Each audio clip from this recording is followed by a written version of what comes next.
Hello everyone, it's unfiltered মা। কেমন আছো সবাই? আমিও খুব ভালো আছি। তো আজকে সকালবেলা ব্রেকফাস্টে ছিল অমলেট অ্যান্ড ব্রেড অ্যান্ড সাথে কিছু কুচনো পেঁয়াজ। তো অমলেটটা আমি বানিয়েছিলাম হচ্ছে যেটা তোমার গ্রিন অনিয়ন্স বলে বা হারা পেঁয়াজ, তো ওটা দিয়ে বানিয়েছিলাম। অ্যান্ড জেনারেলি আমার মাশরুম অমলেট খেতে বেশি ভালো লাগে। তো তোমরা যারা ভিডিও দেখো, তো যাই হোক, মাশরুমটা শেষ হয়ে গেছে, তো সেই কারণে গ্রিন অনিয়ন্সটাই প্রেফার করলাম।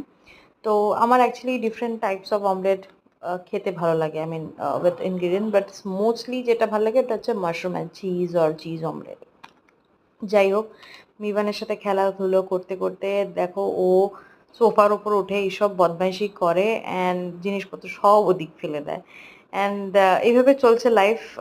তো যাই হোক, বিকেলবেলা রাতের রান্নার জন্য প্রিপারেশন করছিলাম। বিকেল তো নয়, রাতের বেলা আর কি।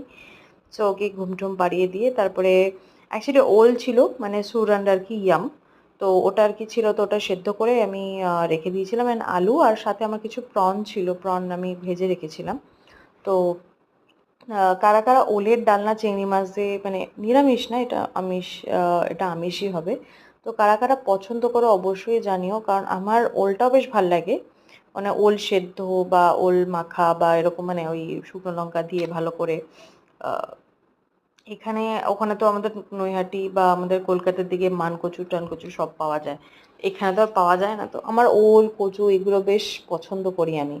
তো যাই হোক, যেটা যেটা যেটা নেই সেটা ভেবে তো লাভ নেই, তো যেটা আছে সেইটাকে নিয়ে থাকাটা উপভোগ করা উচিত। তো যাই হোক, ভালো করে মশলাটাকে কষিয়ে নিয়ে আর সেদ্ধ করা যেটা আমার ওলটা ছিল আর আলুটাকে আমি ভেজে রেখেছিলাম আগে থেকে।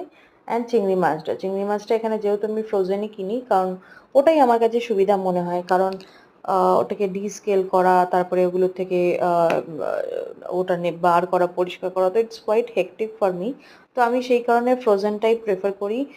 অনেকে হয়তো অনেকের মন্তব্য থাকতে পারে, বাট আজকালকার দিনে I think it's very common ফ্রোজেনটা। I mean not other fish বা ওই, বাট চিংড়ি মাছটা খাওয়া যায় অন্য ফিশ অন্য রিলেটেড দিক থেকে। তো যাই হোক, আর আমার এখানে যেহেতু আমি গুজরাটে থাকি, সেরকমভাবে অপরচুনিটি নেই কি আশেপাশে নন ভেজিটেরিয়ান বা ফিশ শপ আছে। তো সেই ক্ষেত্রে আমাকে এইরকম পথ বেছে নিতে হয়।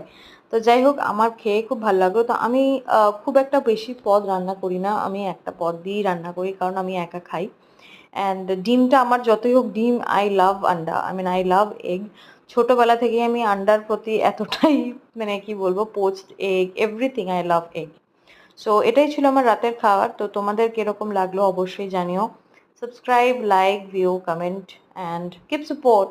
লাভ you all, thank you, good night.